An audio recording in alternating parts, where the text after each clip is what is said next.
Covishield वॅक्सिनच्या side effect संदर्भात supreme कोर्टात याचिका दाखल करण्यात आली असून लवकरच सत्य आणि तथ्य समोर येईल।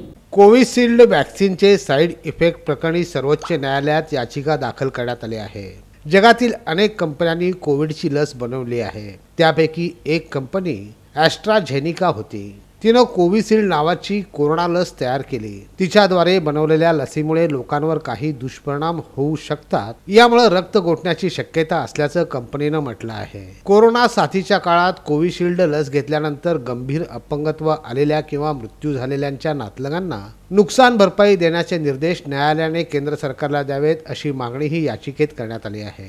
प्लेटलेट्स घटणं किंवा रक्तात गुठल्या होणं हे धोके आणि लस यांचा संबंध असल्याचं कंपनीनं मान्य केल्याचा दावा याचिकेत केला आहे।